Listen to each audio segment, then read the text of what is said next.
How you guys doing today? It's Anthony Ganji. Welcome to another episode of Tier Talk. Guys, we're going to have a great discussion today. We're going to talk about 40 tactics that are applied in prison and how they can be applied in the real world. We are going to note the tactic. We're going to define the tactic. We're going to define what makes people vulnerable to that tactic. We're going to define a solution. We're going to give examples that fall into the prison setting, of course. Then we're going to go to workplace relationships and just social interactions. And then there's also some similarities and differences between certain tactics. So we're also going to highlight that. Now, guys, we're going to move through this pretty quick. So what I'm going to do is I'm going to go through my notes, break it down, and Russ is going to give a summation, technically. Guys, this took over a month and change to do. I didn't think there'd be that many.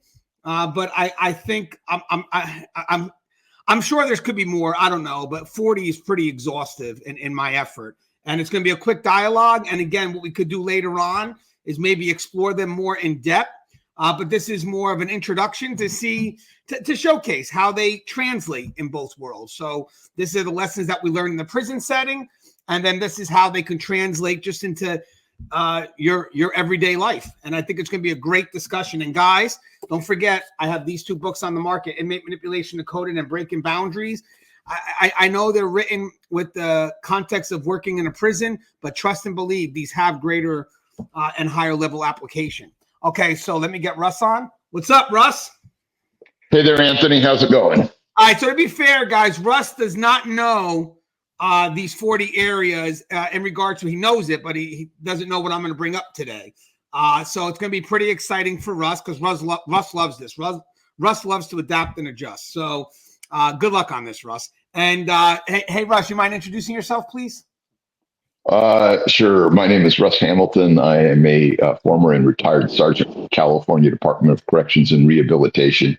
I've also worked as a senior juvenile correctional officer, and I currently work for a private company where we do reentry and rehabilitation work at a local county jail where I'm a case manager, and for a local county probation department.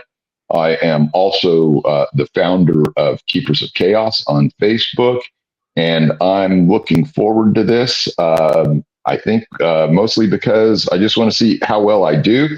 And since I've had zero prep, now I can neuro-linguistically manipulate everyone in the audience into believing that I did well, no matter how I did. So anyway, we'll see how that works out for me. You're the best one that I have right now that can relate to these top. And I figure eventually also we could go in depth. But for now, I just want to get these out there. So I figure we could take the notes I put together for the last month and change. I didn't expect it to be this much. And then I could toss it your way, and then you can kind of summarize it. Now, we did a little in-depth one on this one yesterday, but I have to revisit it. So we have flattery and love bombing. So what's the definition here? It's excessive praise or affection designed to build rapport quickly and create emotional dependency. So that's the strategy of, we talked about yesterday, of providing it and then taking away, or providing it and withholding it. Vulnerability. So what makes people vulnerable to this game? People who crave validation or have low self-esteem are particularly susceptible, as they may become reliant on the attention. The solution is to maintain boundaries and be cautious of excessive compliments. Question whether the praise is genuine or intended to manipulate, and stay grounded in your self-worth. So let me give you the 3 examples, Russ. Prison. An inmate compliments an officer excessively to build rapport and later asks for favors. Workplace. A colleague showers you with praise to win you over before requesting help on a big project.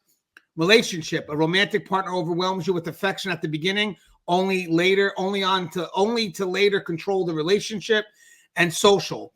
A new friend constantly flatters you, making you feel special, but later asks for unreasonable favors. And guys, before Russ goes with his thought, there is a similar tactic. When they talk about flattery, a lot of people compare flattery to people that manipulate using charm, but there is a difference, and we'll go over that later when we discuss charm. Okay, Russ, what do you got on this one? So yeah, I think that some people have more of a predilection, towards the type of release that they feel, the serotonin levels and stuff, the good feelings, the good vibes that they get, from being flattered. Especially if they perhaps have a deficit of that type of activity in their life, or they just may feel, have a general sense of, inferiority. And so they glom onto that and they hold on to it much too tightly. And they end up putting themselves in a position where they can be manipulated by the removal of that stimulus from their life, because then that puts them into a position where they are more malleable to what the manipulator is doing, and they're willing to go outside the bonds or the borders, if you will, of logic and understanding in order to get that back. Right. And we discussed that yesterday. If you guys get a chance, you may want to check out yesterday's show. But I thought this was more about also power and control. Like if you flatter somebody and they become connected to that, and then you start withholding it, they're going to be curious as to what happened, why did things change. But when you start to take it away, which means you do the opposite of flattery, now there's power because that person is going to do whatever they can to get it back. Okay, so they start jonesing for that type of attention to come back. Yes, and technically now their priority isn't about anything else but receiving what they once had because they've connected themselves to it. And again, once it's taken away or withheld or taken away, the person will want that back because that's a good piece of them that's going along with it. All right, so the next one I got is guilt tripping. So guilt tripping, definition: manipulating someone's emotions by making them feel guilty, even when they have done nothing wrong. What makes someone vulnerable to that? Those with a strong sense of duty, responsibility, or difficulty setting boundaries, or particularly vulnerable. I would also like to add empathy on that too. I like to add empathy, that mostly empathy and responsibility. The solution is set firm boundaries and recognize when guilt is being used unfairly. Remind yourself that you're not responsible for someone else's emotions or obligations. Here's some examples. An inmate says, "I thought you cared about inmates like me," to guilt an officer into bending the rules. Workplace: a coworker tells you, "I stayed late last week. You should do the same."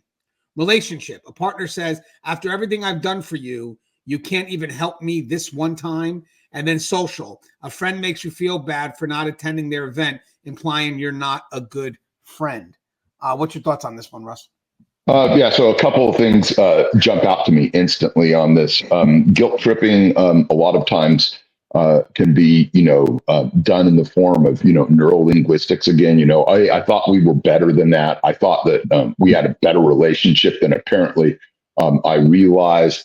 And they'll use that to try and make it seem as if, you are the bad guy in the situation.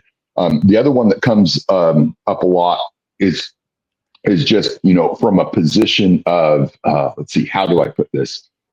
So the real thing to look out for in this are, if you will, feigned circumstances. And the easiest circumstance for people to feign, and it doesn't have to be inmates, this can be anybody, is when they drive you into this position of where they claim that they are offended by something that you've done. Because at that point, who are you to say, what feelings they have with regard to it? And so if you are not as established in what you believe as a person, if you don't have a lot of confidence in yourself, you might go ahead and take this at face value and believe that you have done something, morally wrong in the sense that you've offended them. And they will use that and take it all the way to the bank with you and use that to leverage you, not just in this one instance, but in all future instances. So you should really watch out for that. And that is a powerful thing that master manipulators use all the time. Yeah, and I want to add for guilt tripping, just real quick, is that both guilt tripping and flattery, I want people to kind of get a generalized idea of how these tactics work. So flattery is a push outward. So you're pushing on the emotion of the individual, the target, but it's usually done through flattery and positive emotions. Eventually, the power and control does come from, as I say, taking it away because you lifted them up. Guilt tripping actually is still a push outward, but it pushes into negative emotions and usually works very well with people that have a high level of responsibility or a high level of empathy. Empathy is another one that people tend to try to control, and manipulators, most of them don't have that don't have that sense of empathy. So pushing that onto someone else is not a problem for them. All right, so now I got the next one. This one to me is the scariest one, I think. It's called gaslighting. Gaslighting, the definition is a tactic where someone makes you question your reality or memory, often to gain control or avoid accountability. The vulnerability here for this one is people who are naturally self-critical or who already have doubts about their memory or perceptions are most vulnerable. Solution. For these people, this is a little bit more of a tactical solution, but keep a written or mental record of events to reinforce your memory. Trust your instincts and seek outside confirmation from trusted individuals. Here's an example. For the prison we got, an inmate says, "You're overreacting. I was just being friendly," when caught manipulating an officer. Workplace. A manager denies ever giving specific instructions, causing you to doubt your memory. Relationship. A partner says that never happened. You must be imagining it, when confronted about hurtful actions. And social. A friend convinces you that a previous conversation didn't happen as you recall it, making you question yourself. Now, there is a similar tactic here with gaslighting, and the similar tactic is called minimization. And I'll go over that once we cover minimization. Okay, Russ, what do you got for gaslighting? So yeah, I was gonna bring that very word up, minimization. Gaslighting in other terms would just be telling that bald faced lie where where someone says yes you did and you say no I didn't. That's ridiculous. Everyone knows that I would never do anything like that. And furthermore, and then they just go on to try and do the old flipperoo on you and then accuse you of the same thing of whatever it is that they've been doing.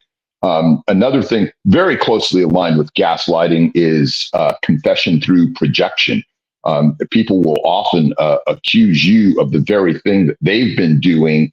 And it's so similar to gaslighting because what it is they try and make you out to be the very thing that they are. And this is just, absolutely telling lies without regard for the truth and without the regard for getting caught.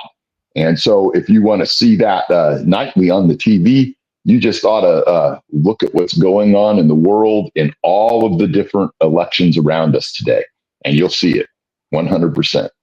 All right. And then we'll get to minimization later, and I'll explain the quick difference before we go into minimization. But now we have playing the victim. And I forgot to mention playing the victim and guilt tripping could have some similarities. So I'm going to quickly explain the difference between the two before I introduce Russ with this thought. But so playing the victim is manipulating others by positioning oneself as the victim, even when they're at fault. So I want people to realize that guilt tripping is pushing it outwards. Victimhood is pushing it, is taking it inward, trying to draw sympathy.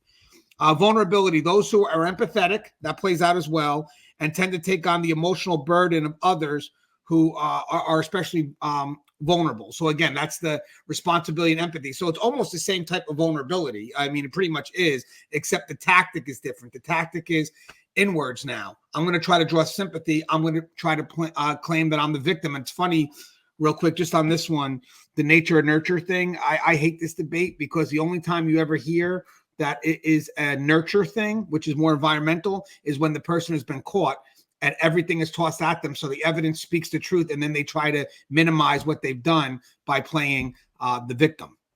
And by the way, some of these tactics can be employed in collaboration. They're not always in isolation, because I thought about that right now. You got guilt tripping, you got minimization, you got a bunch of games being played at once. So try to note that. Solution is acknowledge the person's feelings, but stay focused on facts. Don't allow yourself to be manipulated into taking on their responsibility.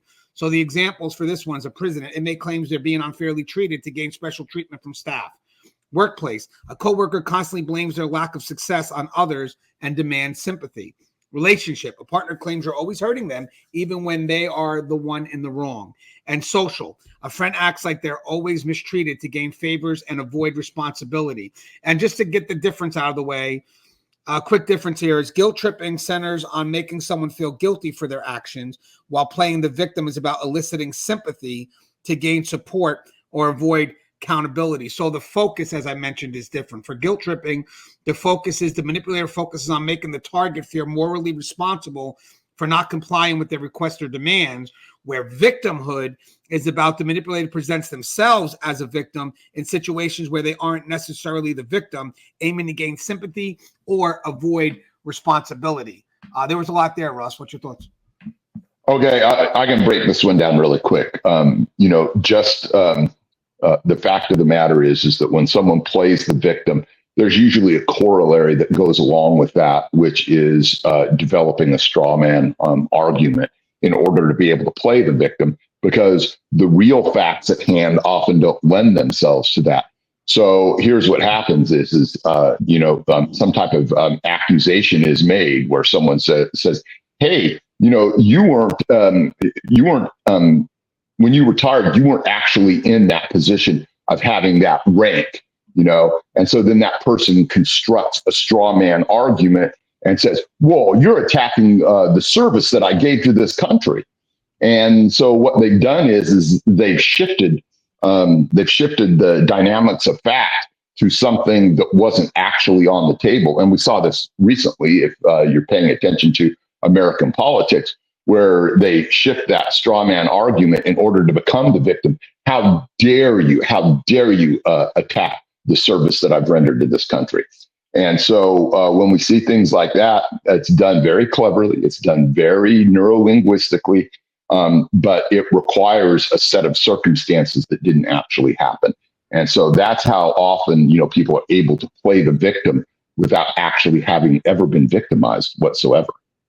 Yeah, and this is a great place to establish those boundaries, because this is definitely an area where people try to cross, because if you're highly empathetic or you truly take responsibility of things that are even outside your responsibility, easily could be manipulated unless you set those boundaries. All right, so now the next one we got is feigning dependency or need. So the definition is pretending to be more dependent or helpless than they actually are to elicit support or favors. The vulnerability are people who like to feel needed or are natural caretakers and are especially at risk for failing or for falling for this tactic. I always say real quick about even people that come into corrections as a professional helping role, that they have to remember that prescribed role of working for the agency and not working directly for the inmate. The solution is offer help when appropriate, but don't overextend yourself. Encourage the person to solve their own problems rather than becoming overly involved. So some examples are: an inmate exaggerates a health issue to get out of their work assignment. Workplace, a coworker pretends not to understand tasks, so you'll do their work for them. A relationship, a partner acts helpless in situations they're perfectly capable of handling. And social, a friend always needs help with small tasks that they could manage on their own. Now, this has a similar tactic, but there's difference. And the tactic is going to be fake helplessness, but we'll go over that when we get to that one. All right, Russ, what's your thoughts on this one? Yeah, this is just a way for people to be able to get you to do their share of the work for them, and we'll see it a lot of times. Or this kind of relates a little bit to back to guilt tripping, because what you can see is that, hey, you know what? If you let me fail, then you're going to be responsible for that failure. Rather than, this person having exercised any actual responsibility for their actual actions. And, I see this a lot within the confines of my participant load at work, where, they want to take and they want to push their failures off onto me because I didn't help them enough. And so I always have to back them up and say, hey, hold on a second here. I've given you everything that you need to succeed. It's your failure at implementation, and to hold them accountable for that. And so, it's just one of those slippery slopes. Yes, we want to help people. No, we don't want to make them blameless, or we also don't want to hold them unaccountable for everything that they do. Yeah, well said. And guys, that's definitely a game that's played out a lot. I definitely see it in corrections, but I also see it with parents and a child that could be not doing the right thing. The parent may want to really overexert themselves, even when the child's over 18, and they wind up tiring themselves out, but they also wind up feeling guilty because they feel that they could have done more.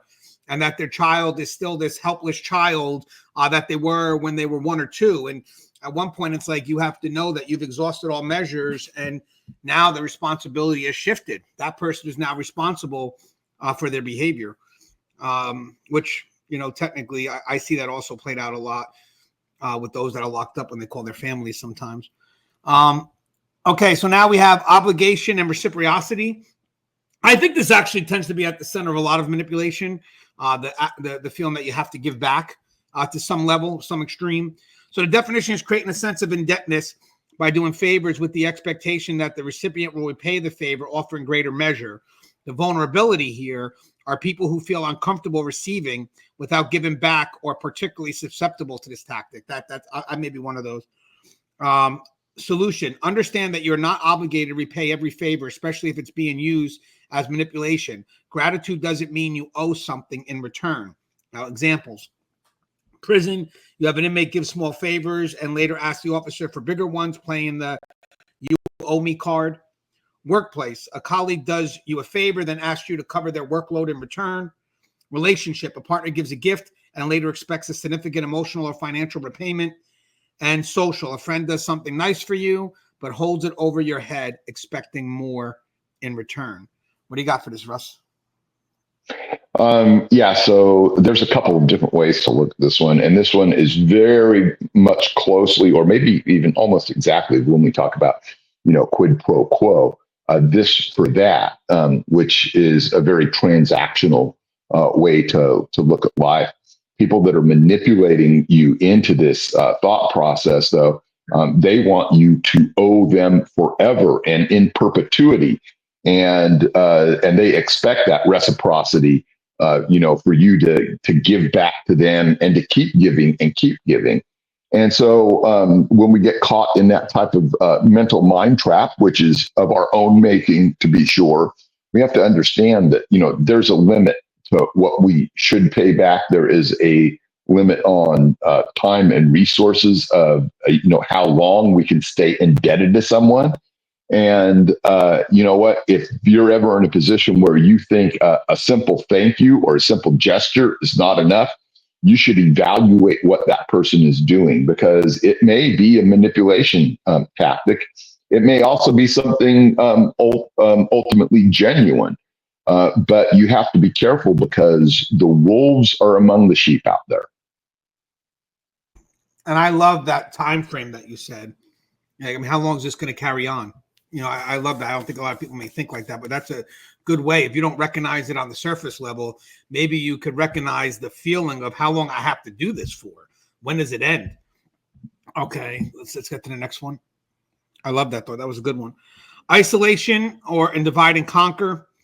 Definition: manipulating relationships to isolate the target from others, making them more dependent on the manipulator. Guys, you actually can see this in real quick in cult-like fashion as well, but you could also see this with relationships where the person wants to be extremely domineering and cut off any resource that you may have, and it really establishes control. It truly is. It's a power and control dynamic. Basically, you isolate them from any counter influence. I mean, that's the key.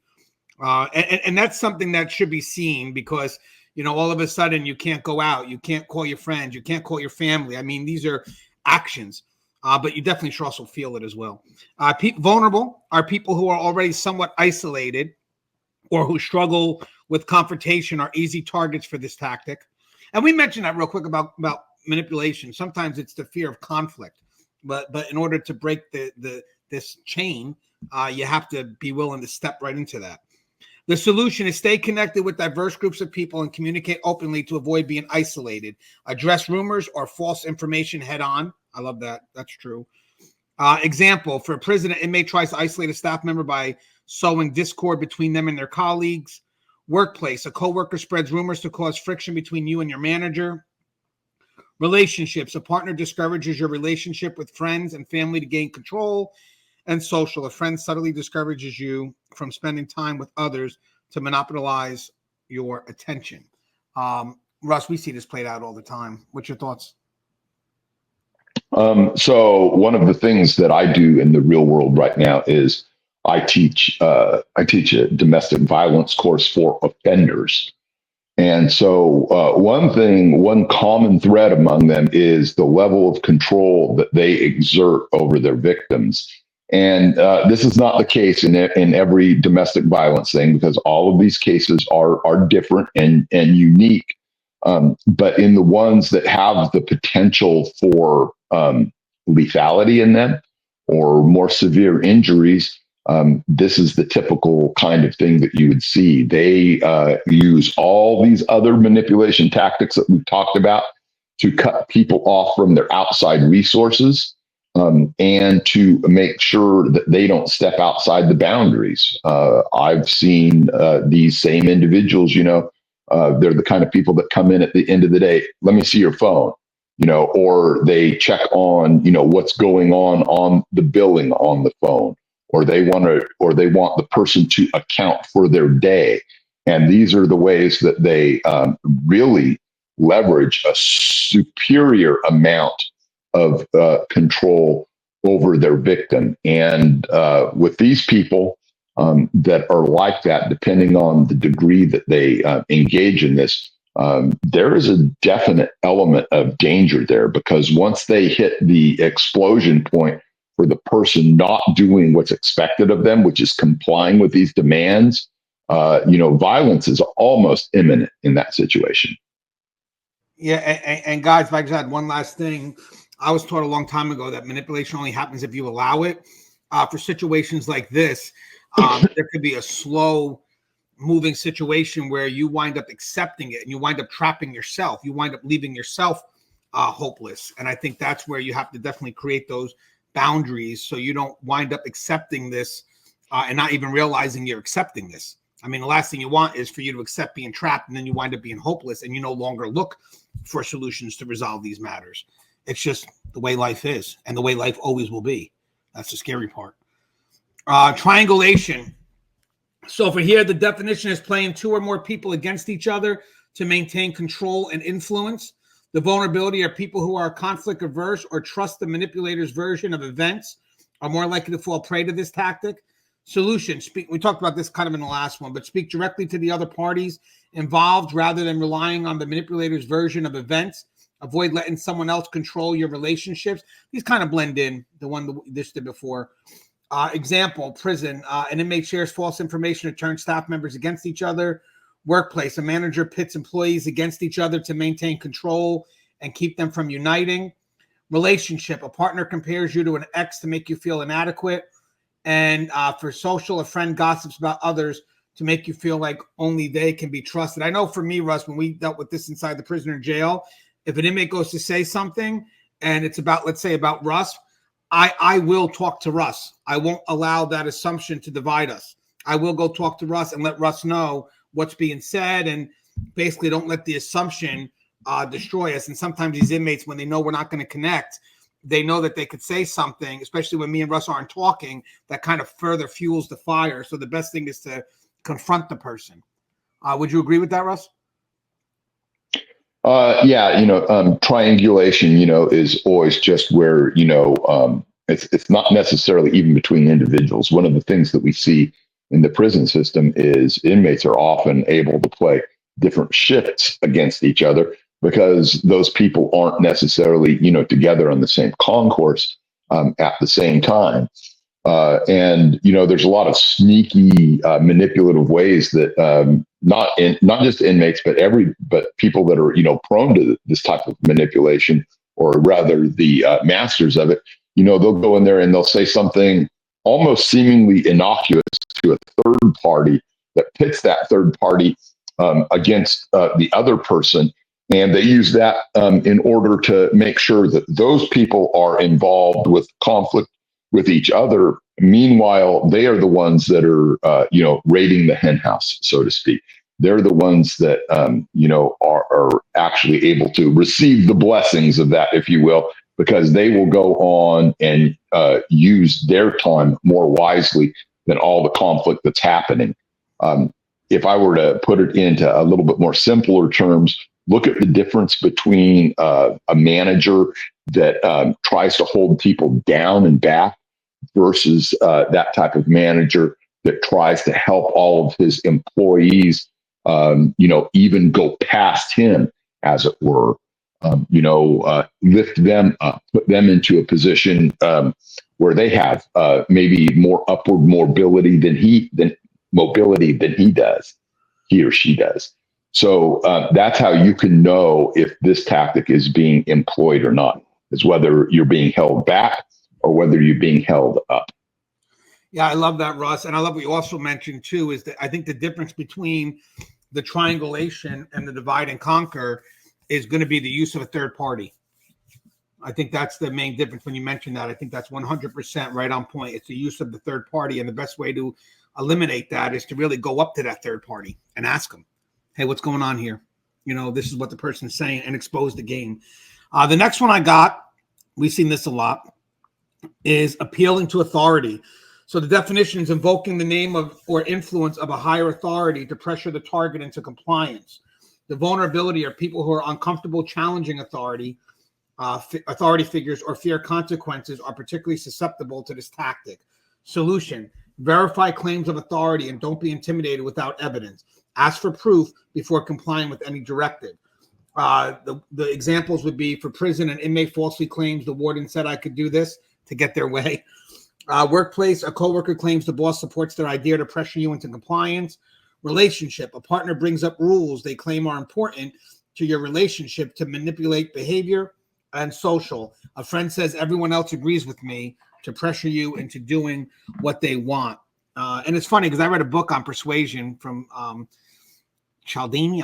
His name gets to me, Cialdini, but he talked about how they were trying to get people, I guess, something to do with towels. I forget. But basically what they did was when they put the request in, they made the request not come from management, but like your peers, like what your peers are doing. So you can have a better relationship to whatever that request is, wherever you get your influence from. But what's your thoughts on this, Russ? This actually can, be broken down in a lot of different ways. I think like one of the ways you can look at it is sometimes people will appeal to authority. Sometimes they will just appeal to past practice or perceived past practice. I hope this is going to make sense as I wrap this little bit up here. But when people do that, oftentimes they'll say things like, we have been doing it this way, or they will say, this is the way. And then they will name, some third party with a little bit of authority, said, hey, this is the way, Sergeant Jones wants it done, or this is the way Lieutenant Dan wants it done. And they will put that perception of that person's authority speaking through them, if you will.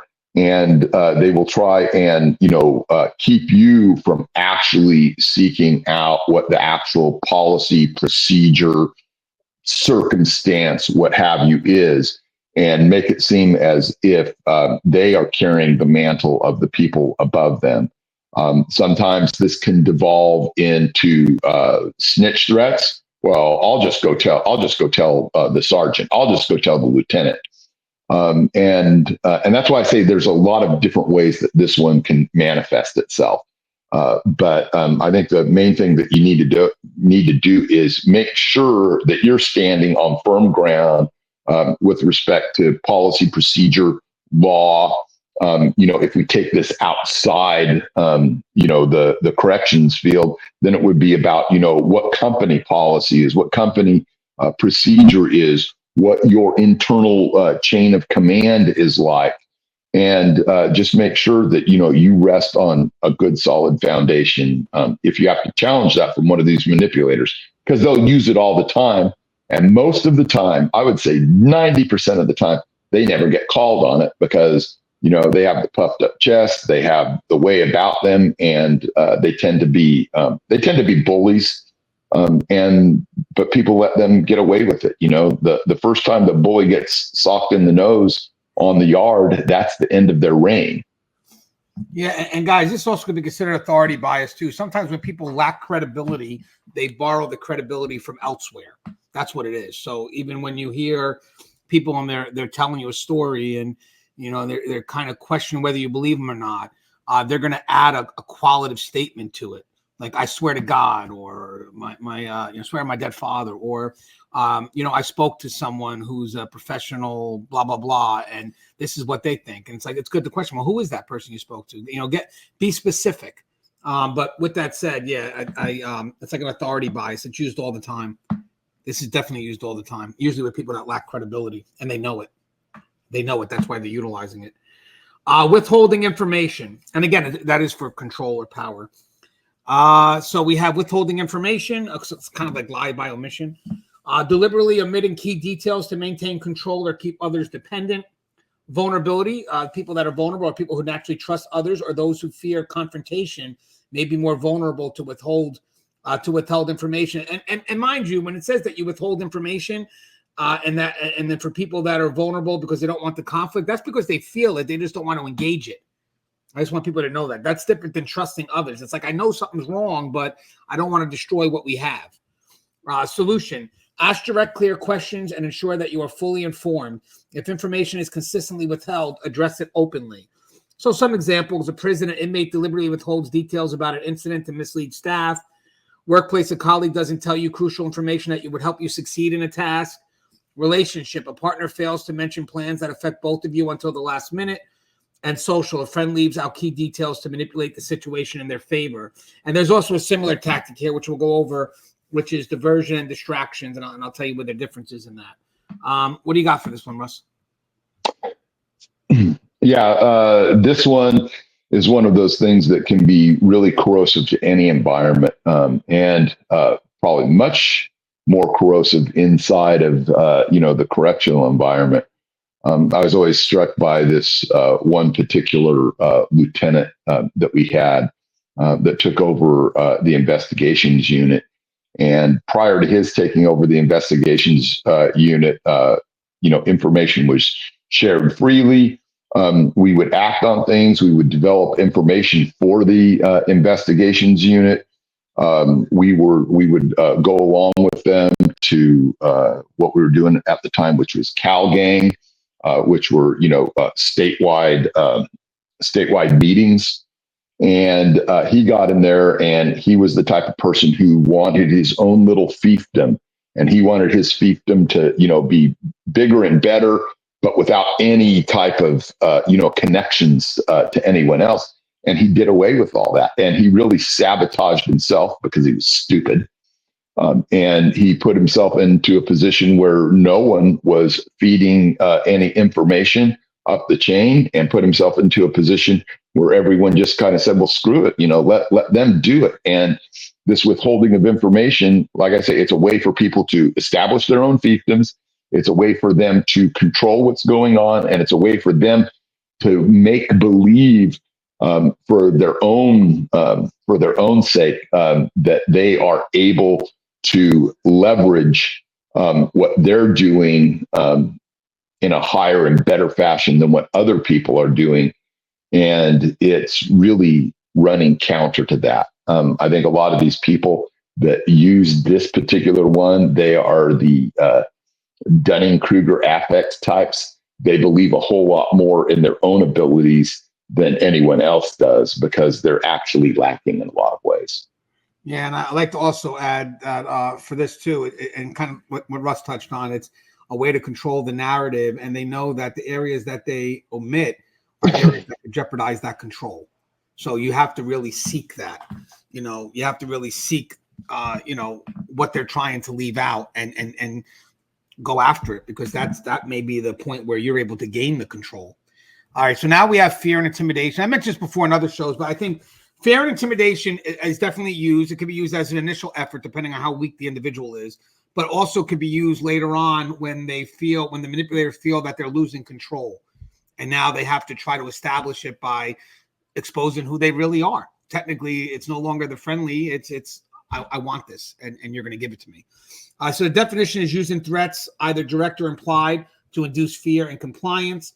The vulnerability here are people who are conflict averse, or have a heightened fear of consequences, or have a heightened fear of consequences, are more likely to fall prey to intimidation. Solution: remain calm and assertive, document threats and take them seriously, seeking help if necessary, avoid acting out of fear. Here's some examples. For prison, an inmate makes veiled threats to staff to get what they want. Workplace, a manager threatens job security to pressure employee into compliance. Relationship, partner implies they will leave or retaliate if you don't act as they wish. And social, a friend hints at public embarrassment or exclusion if you don't conform to their expectations. You know what's funny about the workplace? You could see this played out as a last resort for, let's say, a boss who's manipulating, who is utilizing their position to manipulate maybe sexual favors. We see that a lot in the celebrity industry, in the movie industry, with Weinstein, whatever it is. So then there's the threat, I'm going to ruin you. So again, it's all well and good with this person until you don't give them what they want, and now their motive gets exposed along with their authority, which can be scary to some. The authority in carrying out the threat. What's your thoughts on this, Russ? Yeah, this one, runs deep and runs scary, but I think that a lot of us, have had that supervisor that just, runs their mouth and becomes very, bellicose with people at times to the point that you really don't, know what to expect from this individual.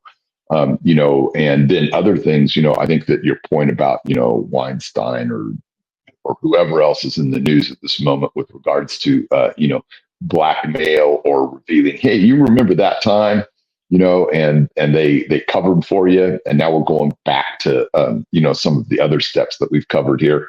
But just, the idea that they can be as bellicose as they want. They can threaten to reveal things. They can threaten you by writing you up over things. They can threaten you up by saying, hey, they're going to, remove you from a position and give you some shit position in its stead. Those are things that, some people will find themselves, very put off by. I can remember a specific incident in my career where I lost the position that I was in, and it was not a good thing. We were having, quite the fear and intimidation going on with respect to this particular lieutenant trying to threaten and intimidate me. But, you just have to be willing to stand up for yourself, being willing to stand up for what's right, go the extra mile, and in the end, prove that individual was wrong and end up back in that same unit long after they've gone. So anyway, that's what I did. But stand up for yourself and understand that, most of this stuff that they do, they're either bluffing or stupid or both. And if they're bluffing, you call their bluff. If they're stupid, you call them out on their stupidity. And, don't let that stuff ride. Be as honest, upright, and forthright as you can be, and it will beat their bullshit tactics most of the time. All right. Now we got projection. That's accusing others. That's accusing others of behaviors or flaws the manipulator themselves exhibit to deflect attention. The vulnerability here is people who are introspective and prone to self-doubt and are more likely to accept blame when it's projected onto them. I also want to mention, we also have to be wary, and Russ will probably break into that too, but we also project onto them. We may project onto them qualities that necessarily we believe in, but that they don't. And that kind of what keeps us into this battle of back and forth with an individual who does that, because we're actually fighting for this hope that this person has this, and they may not, but they'll keep you connected as if they do. The solution is recognize when someone is projecting their flaws onto you, reflect on the situation objectively, and don't accept blame for things you haven't done. That's powerful. For the prison, an inmate accuses staff of favoritism when they are the ones playing favorites. Workplace, a coworker accuses others of laziness when they're the ones slacking. Relationship, a partner accuses you of being dishonest while they're the ones that are lying. And social, a friend accuses you of being selfish when they're the ones acting self-centered. There's a similar tactic here when it comes to blame shifting, but we'll note the differences real quick on that as when we get to blame shifting. What do you got, Russ, for this one? So when I talk about projection, I like to attach it to another word, which is confession, or confession through projection. A lot of times, people's motivations will be revealed by the accusations that they make against you. In the real world, you can often see this amongst, not all, but some couples, when one person accuses the other one of infidelity or something like that. In which case you can almost be rest assured that they're the ones that are actually practicing that. What happens is that people see in other people things which are present in themselves, but without any necessary evidence. I guess is the best way to put that. So confession through projection just simply means is a failure on the person who's projecting to actually use empathy to be able to see it from the other person's perspective, because they've faultily, seen in that person either their own flaws or their own virtues. And that's one thing that we have to be really careful of in corrections, because if we assume, and I think that a lot of people that work in corrections, are honest and forthright. I'm not saying that everyone is, but if you see honesty and forthrightness and a reticence to do harm or violence or anything else, and you project that into what you perceive as the mindset of an inmate, it leaves you wide open to complacency. You don't believe this inmate will do anything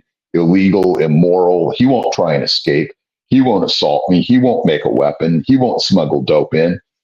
Because you like that person and you're a good judge of that. That is another type of confession through projection, in that you're giving up your rational faculty to believe something about this person for which there's no evidence. And you've only revealed your inability to actually empathize with a person. And I know that people aren't going to necessarily understand what I mean by empathize, unless I tell you that empathy is about understanding it from their perspective. If you understand that there are reasons that this inmate may attack you, there may be reasons that he will stab you, even though he's acting like a nice guy, there may be reasons that he may smuggle in dope or whatever, then you're much further ahead of the game. And so projection of both your virtues and your vices into other people will put you in a position of disadvantage every time. Yeah, and guys, I think in a later episode, we're going to kind of maybe explore how these different tactics can work together, because we're doing it in today's discussion as well, but it'll be good to focus more on that.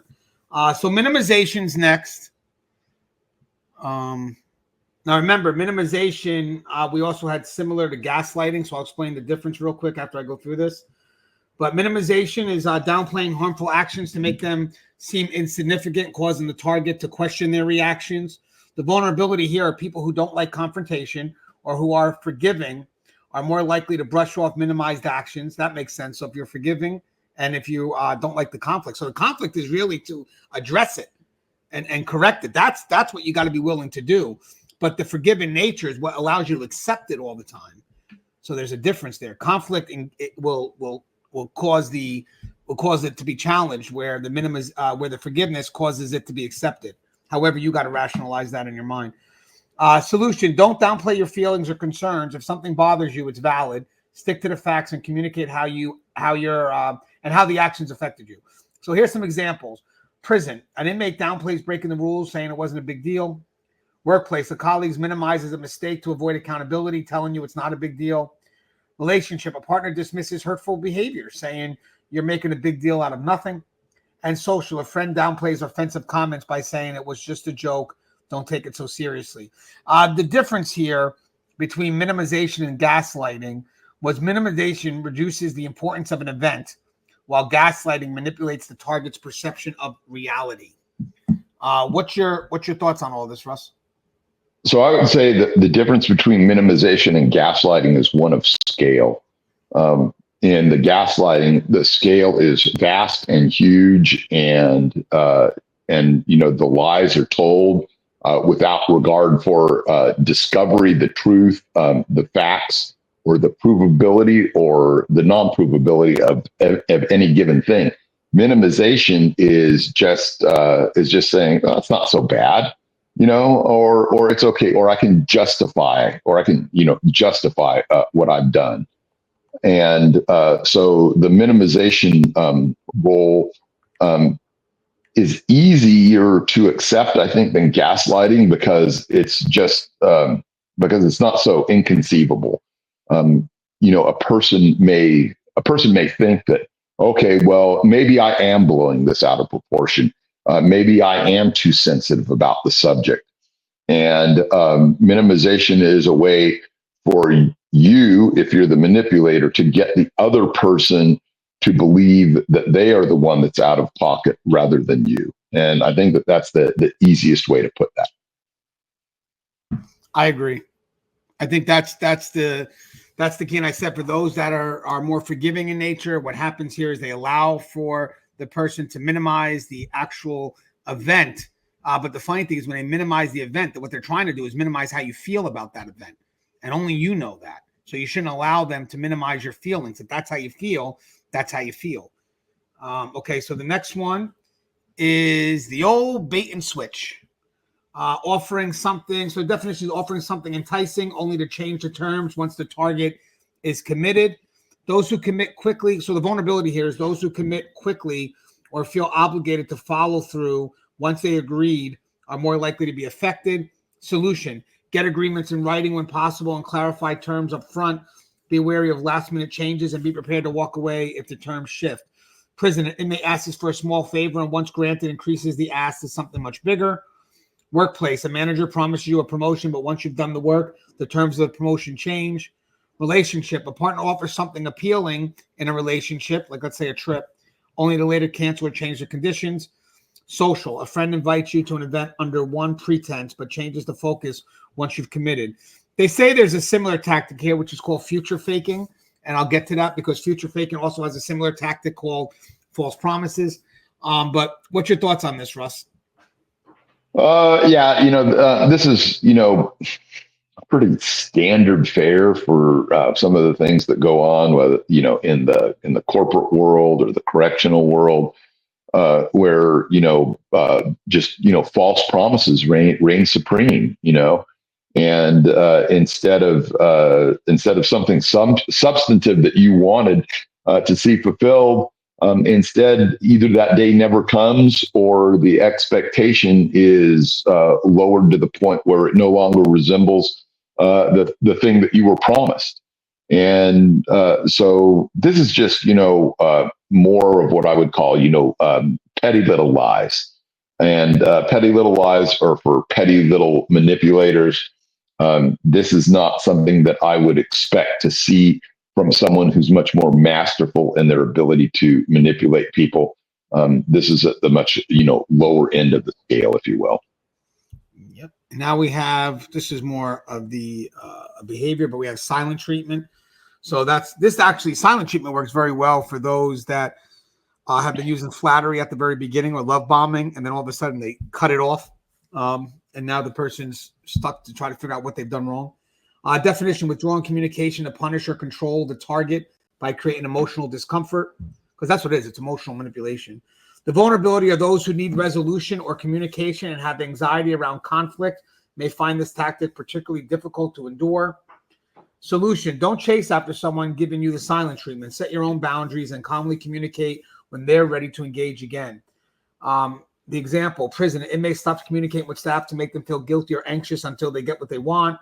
Workplace: a colleague gives you the silent treatment after a disagreement, making you feel responsible for reaching out first. Relationship: a partner refuses to talk after an argument, leaving you feeling isolated and pressured to apologize. And social: a friend stops responding to texts or calls, using silence as a way to feel bad. And there's a similar tactic here, which we'll go over later, and it's stonewalling. And we'll go over that later, the similarities and the differences, Russ, what's your thoughts on silent treatment? So on the silent treatment, that only works if you're emotionally invested in what the other person has to say. So obviously, the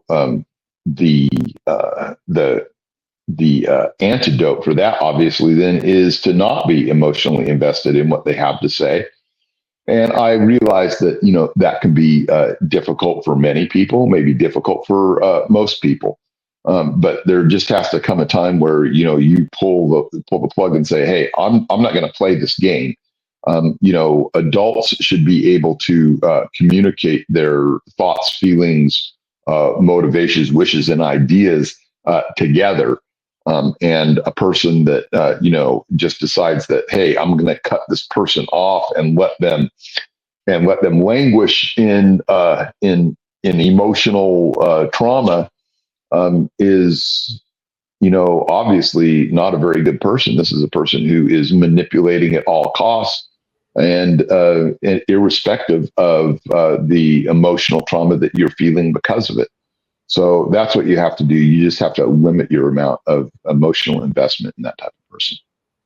Okay, so now that brings us to diversion and distractions. And remember, we do have, a lot of people may see this as similar to withholding information, and we'll get to that. So I'll show you the difference. Definition is shift in focus away from problematic behavior by bringing up unrelated topics or creating confusion.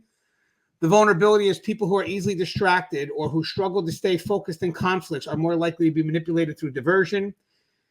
So the solution is stay focused on the original issue, politely redirect the conversation back to the main point, and don't allow unrelated topics to derail you. So an example, prison, an inmate changes the subject when questioned about their actions to avoid accountability. Workplace, a manager brings up an unrelated issue when confronted about their behavior, distracting you from the original concern.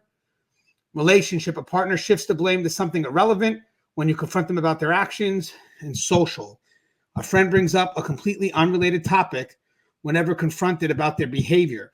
Now, the difference between diversion and distraction and withholding information is withholding information keeps the target in the dark to maintain control, while diversion shifts the conversation away from accountability by introducing unrelated topics. And Russ, we've seen this with they wind up saying something that irks you, and now you wind up defending what they said that irks you as opposed to really engaging in the issue. This is what I refer to as circle talking.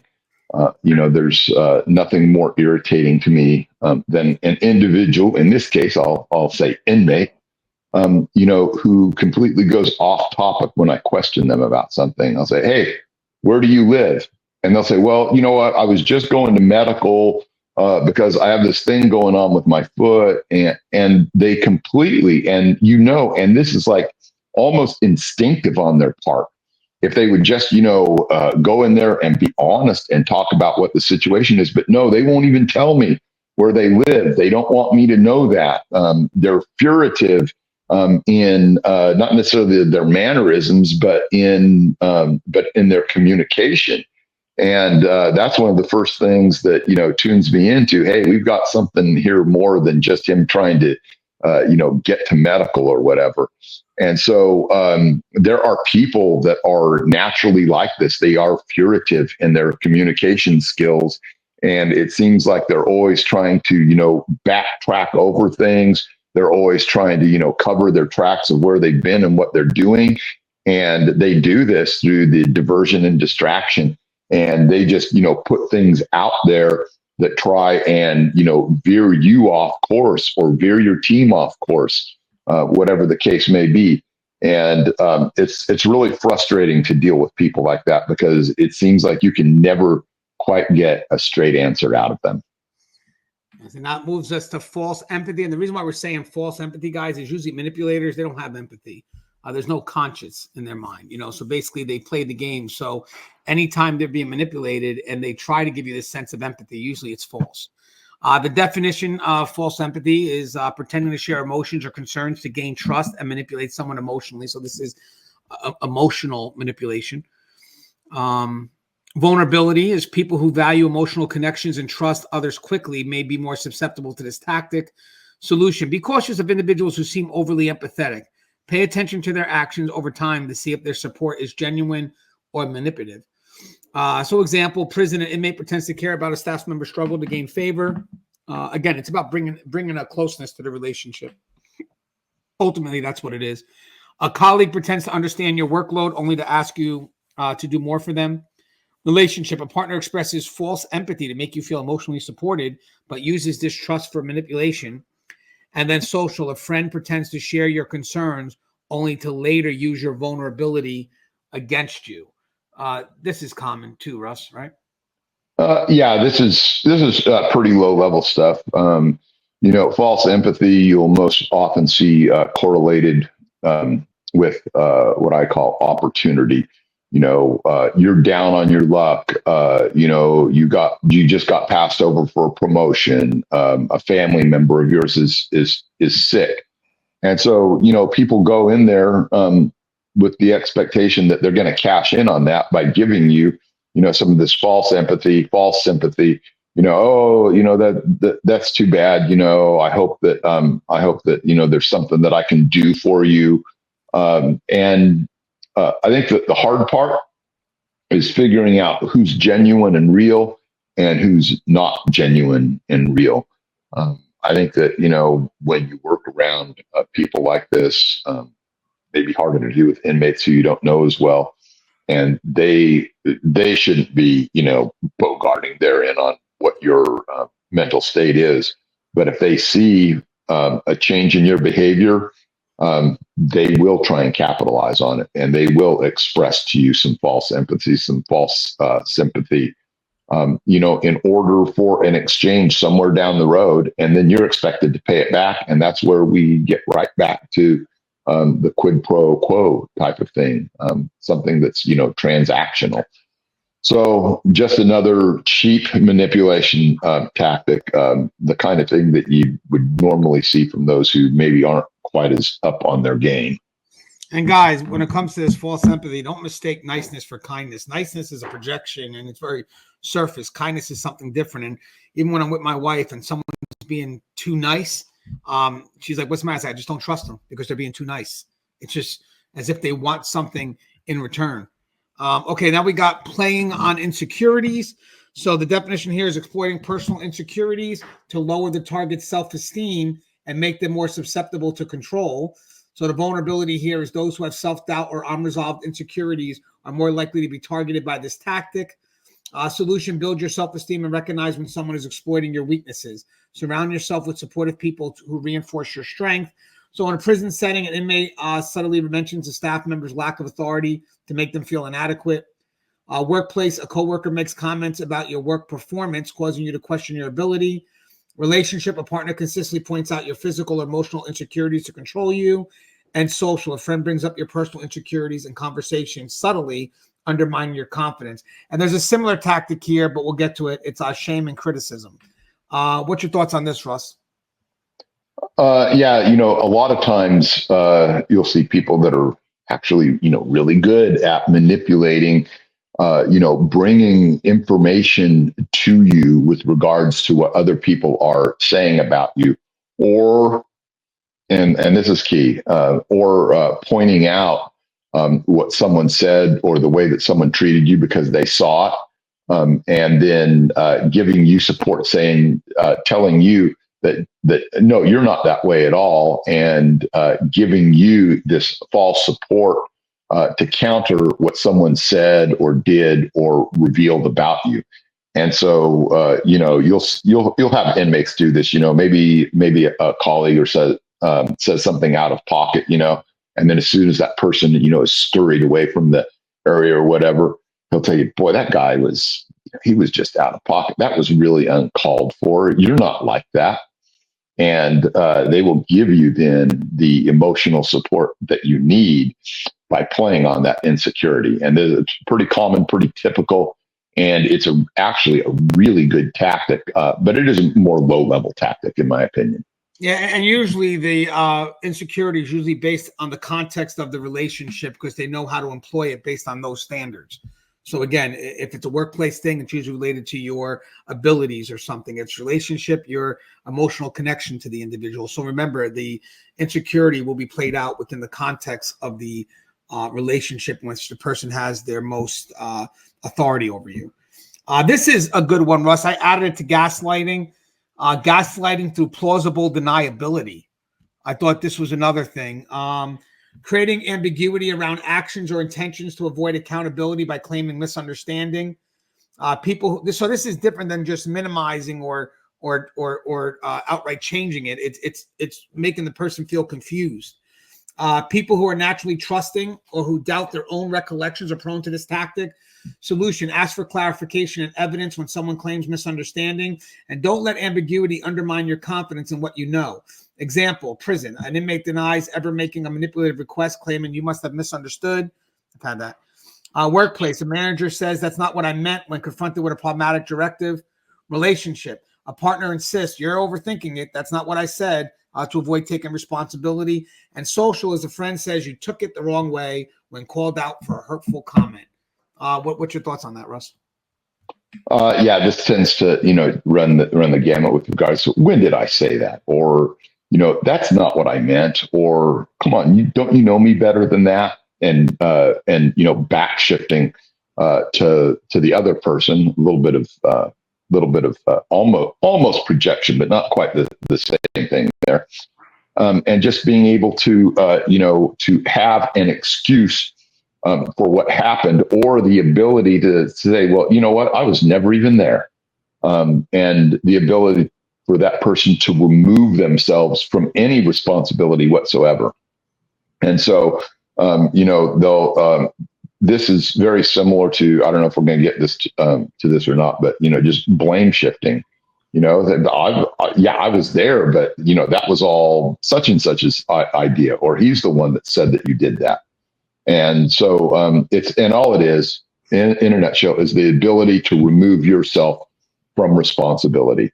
And so, even if you were the primary mover and shaker, and that's where the gaslighting comes in. You can be the primary mover and shaker, and everyone fingers you for doing it, but you're still just, no, that wasn't me. You know me better than that.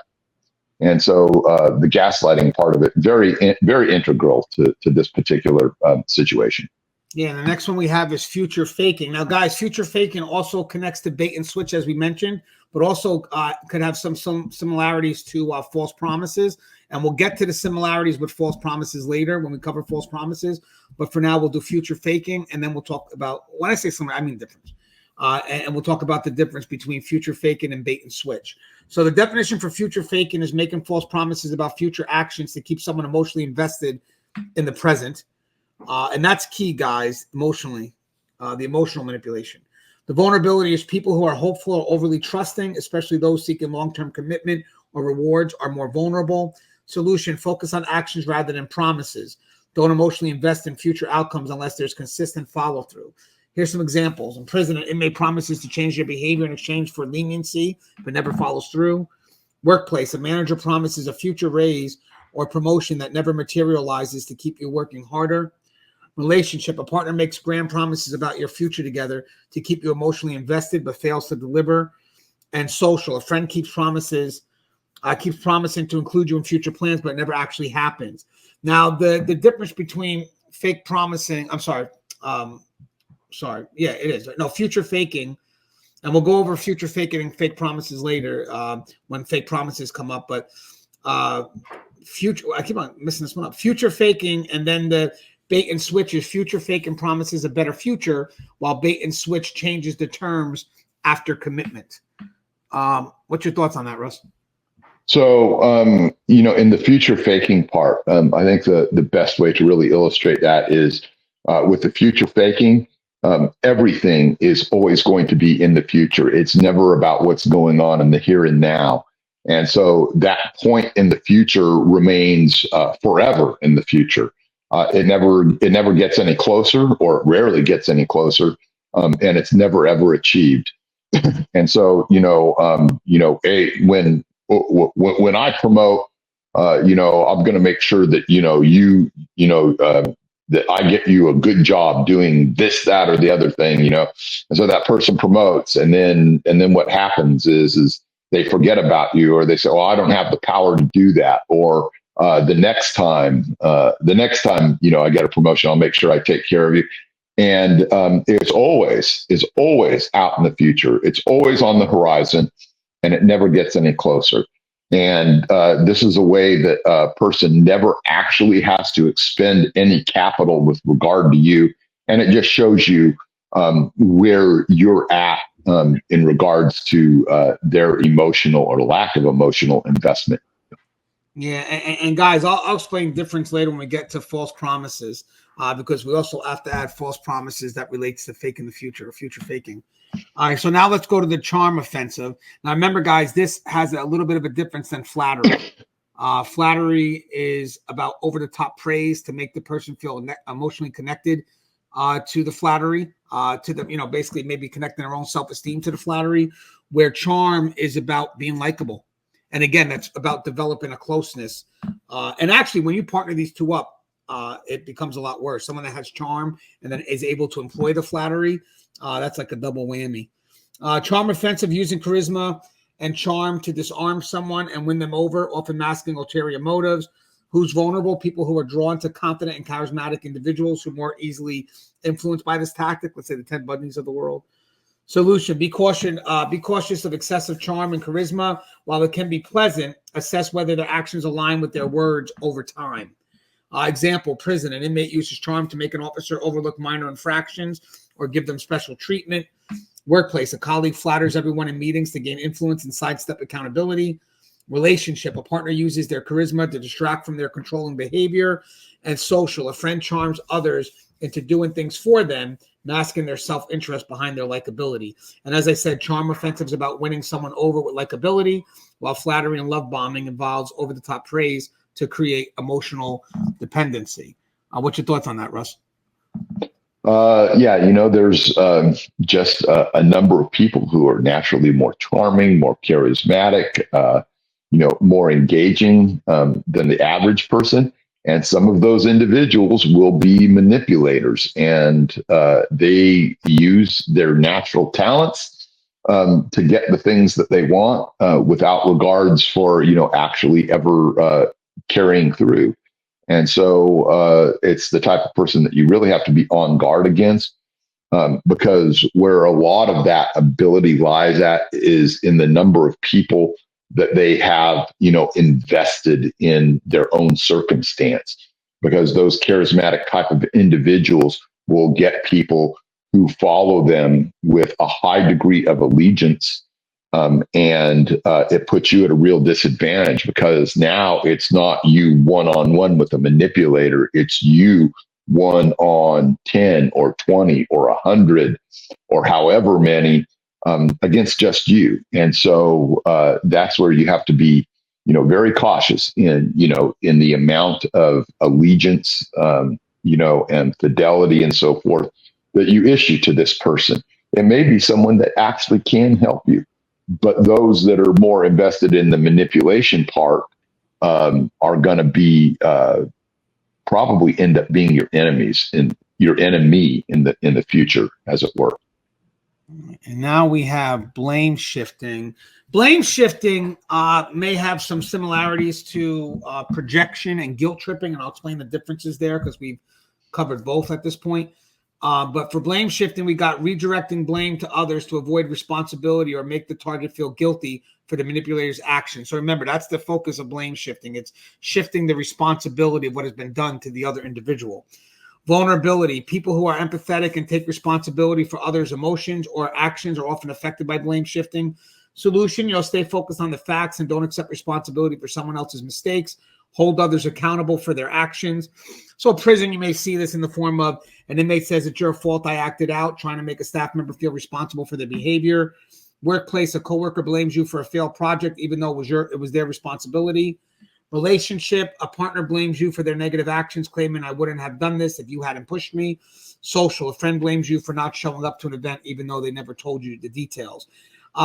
So real quick, when it comes to blame shifting and projection attributes one's traits to someone else, while blame shifts the assigned responsibility to someone else. Remember, the blame shifting is about assigning that level of responsibility.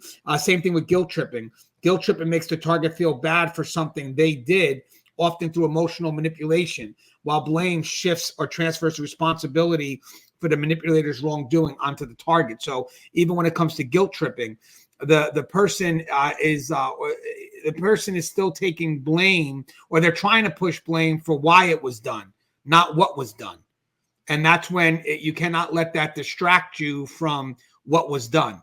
At the end of the day, you could say whatever you want, but this is still what you did. And look how you see all those Just in this one alone, guilt tripping, blaming, distraction, projection. It's just so many things that could be thrown out at once. But the key here is the shift of taking responsibility. That's what it is. What's your thoughts? That's a heavy one, Russ. Yeah, there's a lot of interdependent factors here, which are of the ones I think that we've already pretty much gone into. Blame shifting, at its higher levels of manipulator, though, is what I often refer to as, or other people do actually, is scapegoating. They'll actually prepare the sacrificial lamb just in case things go wrong. And, these can be all kinds of, different active, proactive, and passive measures that they take by surrounding them with enough of the right people who that blame can be shifted on to. People who may have, questionable skills, may have a questionable past that have, failed at doing some things. And, it's just a way for them to get away with not having to actually accept any responsibility, all of the glory, none of the blame. And they make themselves pretty much, impervious to being held accountable. And so you'll see, and really, really good manipulators, will already have all of this planned out well in advance, know the things to say, know the levers to pull, and be able to put people in the right position to scapegoat them. And Russ, I actually have scapegoating on here. Scapegoating on here. I have it. It's the second to the end. I have it. So I'm curious to see what your thoughts on that. I love how you're able to pick that up. That's awesome. Yeah, I have it. I have it as it's the second to last one. And again, one day we could do a video and try to have some fun connecting them all. Rationalization.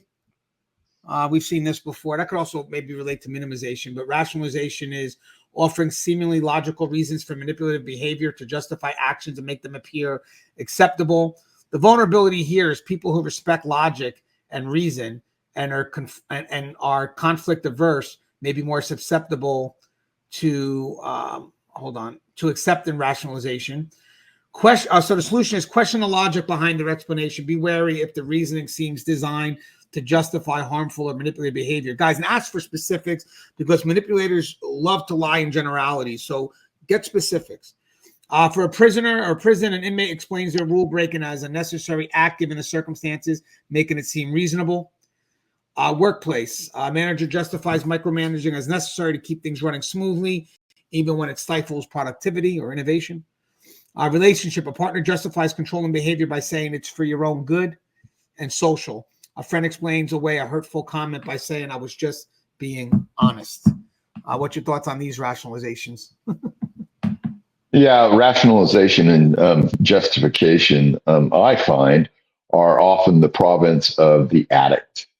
And as someone who deals with addicts, every single week of my life, they can find a justification. They can find a rationalization for every single act. And that's one of the things that it's very hard to divest someone of that type of behavior, especially when they are already, very close to being, an antisocial criminal mindset type of person. I shouldn't say close. They obviously already are because they've ended up in the jail that I work at. Other people that do this, I think that there's a good chance that they are addicts themselves. This is a coping mechanism for them to be able to deny what they are, deny what they do with regards to, whether it's, alcohol or dope or domestic violence or any other, of these, garden variety criminal behaviors. And so they will always find a reason, and they will always try and find a way to make it palatable to you for what they've done. And that is where true manipulation lies, is being able to make it palatable to you. And by the way, I love what you said, because that's what I was thinking of, is usually when they rationalize, it's going to be an effort to shift blame, guilt trip, whatever it is, to remove accountability from the rationalization. I love that. I was thinking of that as you were saying that. So we got false promises, which came up with future faking as well. And we'll get to that. But the definition for false promises are offering something that the manipulator never intends to deliver on, creating false hope or keeping someone hooked. The vulnerability here is people who are optimistic or overly trusting and want to believe in others' good intention are more vulnerable to false promises. And solution, don't rely on promises alone. Look for consistent action. Avoid getting caught up in empty assurances. So a prison would be an inmate promises good behavior in exchange for privileges, but never follows through. Workplace, a boss promises increased responsibility or pay, but never delivers, keeping you working harder for nothing. Relationship, a partner continually promises to change, but their actions never align with their words. And social, a friend constantly promises to support you or include you in plans, but never follows through. A lot of similarities with future faking, but there is a difference here. Future faking focuses on keeping the target emotionally invested with promises about the future. It's emotionally invested. You see that a lot with what Russ said when you're trying to build a relationship, right? And the person's messing up and I'm not going to do that again. And I promise you, we'll go back to that honeymoon effect, whatever you got. But Russ mentioned that clearly. It was about, prolonging the relationship. So there's an emotional investment in that, where false promises can apply to any topic, present or future. So a little bit more superficial. But what's your thoughts on that, Russ? I wish that I could play some of the telephone recordings that I've heard with regards to, inmates talking to family members about how it's going to be different this time. And I'm going to come home and I'm going to get a job at Costco. And I'm going to stay sober. I'm really going to make it this time. I've really changed. I've really changed for you. And can you put some money on my books? It's just amazing. Truly, the type of things that are revealed to those of us that work in this environment, and the amount of just super concentrated, non-diluted type of human excrement that we have to deal with at times. And so false promises are just promises, and they're easy to make. And they're all part of the gaslighting too, because the person never means any of them. And it sounds so good and so appealing to some people at the time who are also, cross emotionally invested in that individual. And so, promises, they're just cheap from these individuals, and people should just be wary of, accepting them, especially at face value. And it's funny, guys, because this really does come down from the idea of the person to who they are really through their behaviors. I don't care what they tell you or who they tell you they are. It's the behaviors that really determine that for you. Now we have shame and criticism. And you guys can see, even as we're doing this, we're showing how some of them connect. Look how Russ popped in gaslighting. I mean, we could have a fun dialogue on just exploring the different areas of how these all connect. But I think for the people that are watching this, they could also see where they connect without spelling it out, because when you got 40 categories, the connections are infinite.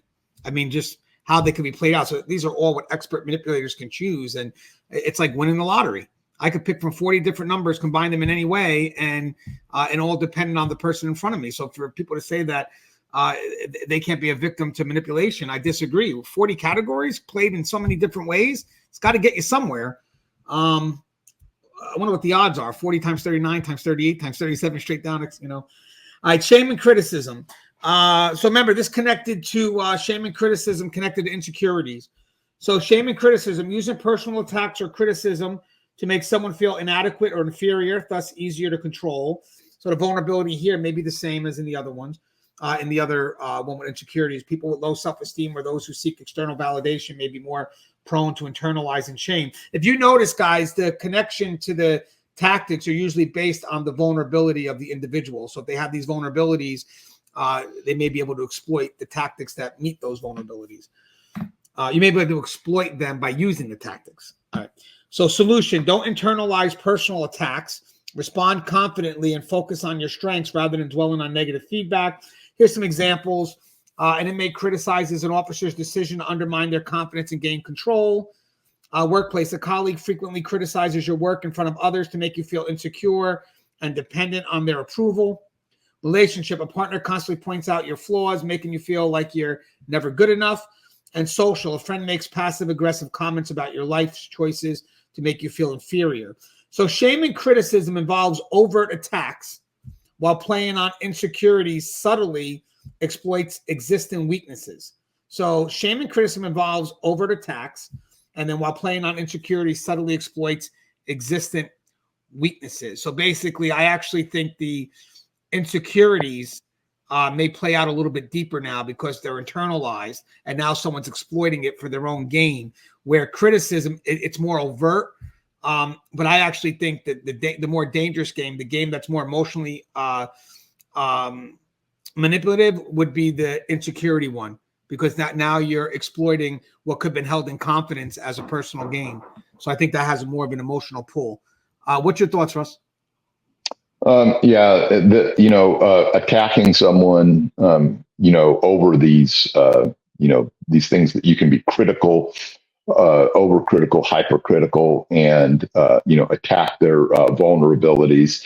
And then people will couple that often, if the person knows you well, with your past history, on some failures or perceived failures that you may have had. And that just gives them a chance to then emotionally exploit you and put you in a position where you concede the low ground, as it were, because you already feel badly and poorly about some of your past failures. And it's really one of those things where it's just true emotional exploitation, based on your perceived lack, as it were. And guys, as I said, I like the one where it mentions it's overt, which means that they may also do shame. They may do it in front of others for more of an impact. And I think at that point there is when that may even give you the courage to stand up, because hopefully you have other people that will be supportive. But that I definitely see used all the time. But that's usually definitely a controlling effort.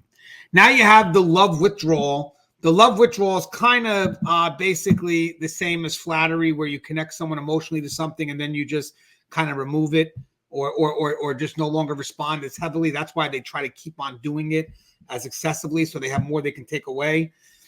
So withholding affection, support, or approval as means of punishing or controlling behavior. The vulnerability here may be the same as flattering, as people who are emotionally dependent on others for validation or affection may be more susceptible to love withdrawal. Solution: recognize that love and affection should not be conditional. Stay firm in your boundaries and don't let emotional manipulation control your actions. Prison: an inmate stops interacting with a staff member, creating emotional tension to manipulate them. Workplace: a manager withholds praise or recognition to make you feel inadequate or compliant. Remember, guys, this is related to the context of whatever that relationship dynamic is. The personal relationship: a partner stops showing affection after an argument to control you emotionally.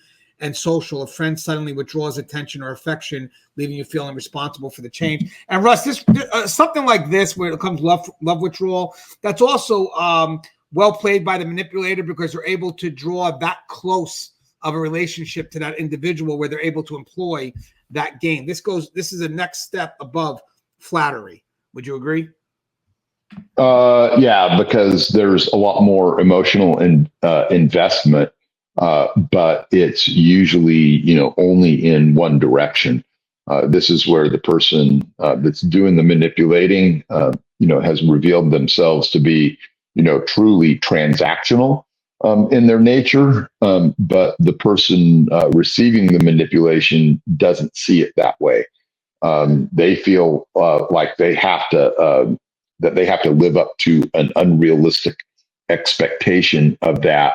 And they're willing to do anything to get that amount of, love and attention back, even though they don't realize that they are being manipulated into doing whatever it takes at that point. And so, like I say, this is where that person that's doing the manipulating is revealed as being very transactional in their nature.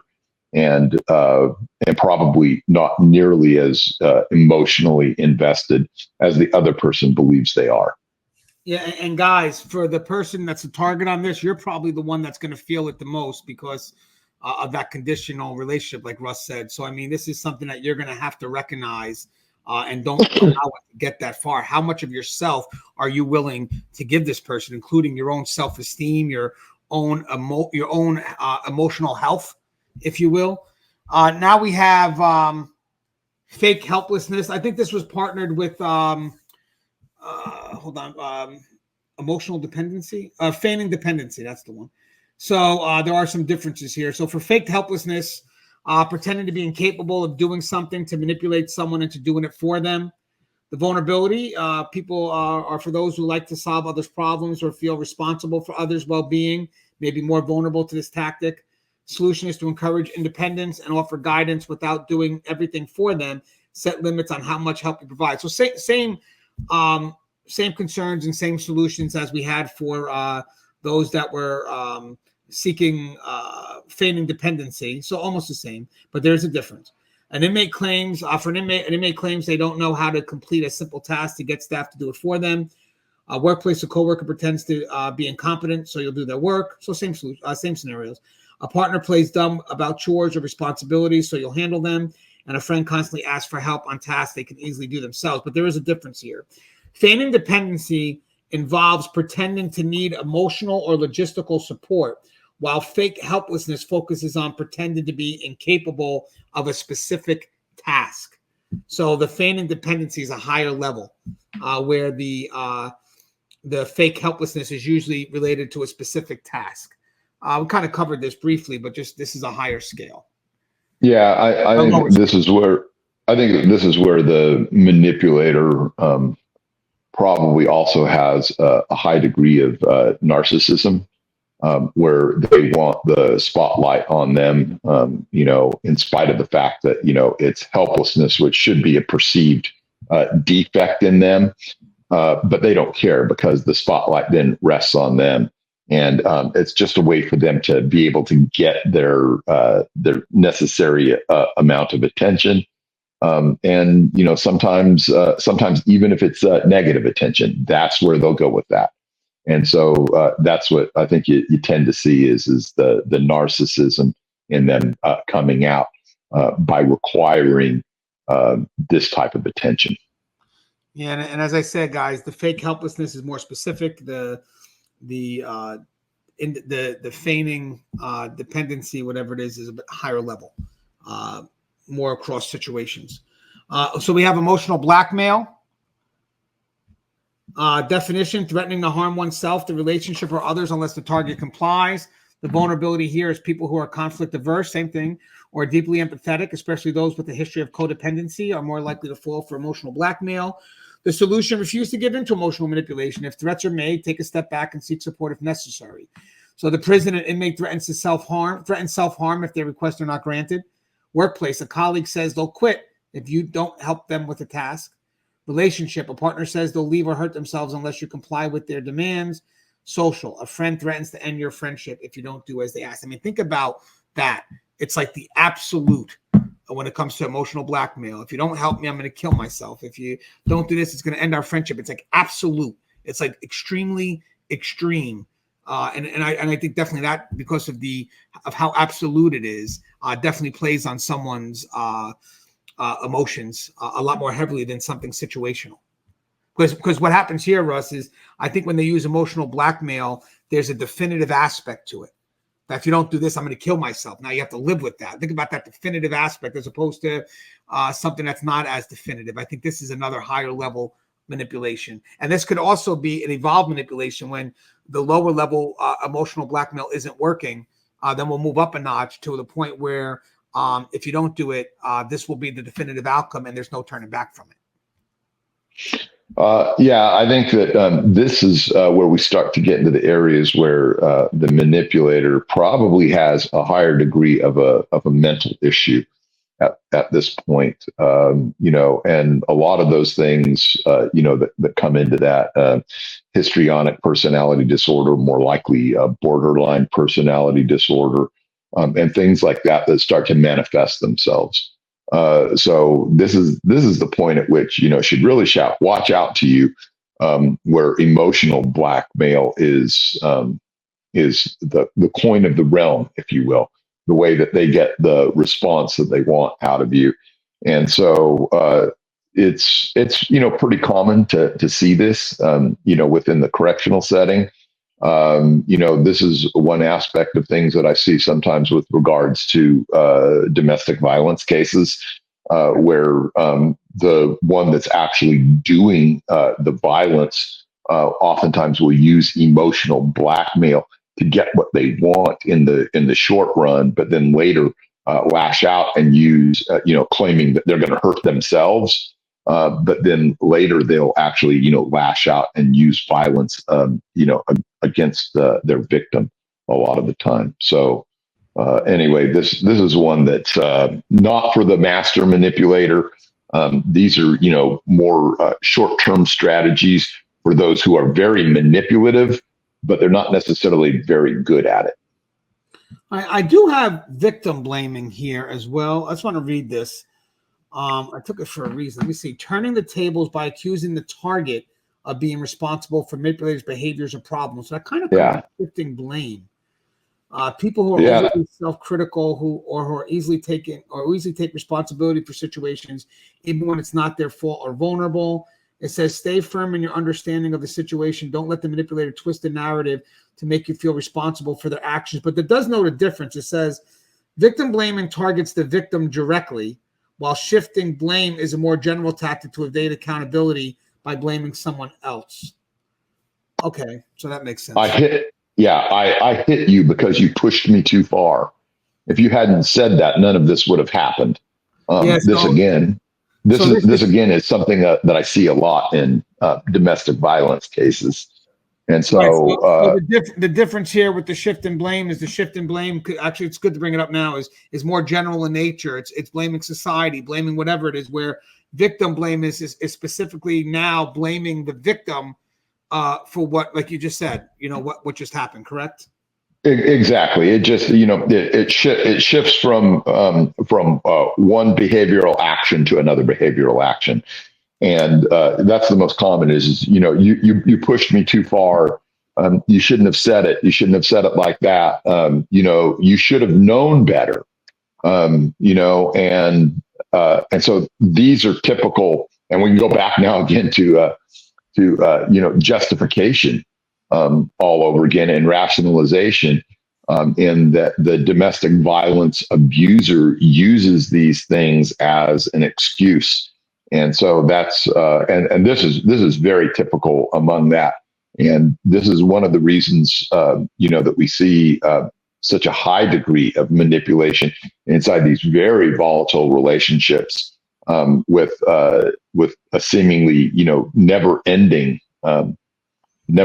litany of individual little incidents that happen in some of these cases, where over and over again the amount of blame that the abuser places on the victim is enough to justify continued abuse.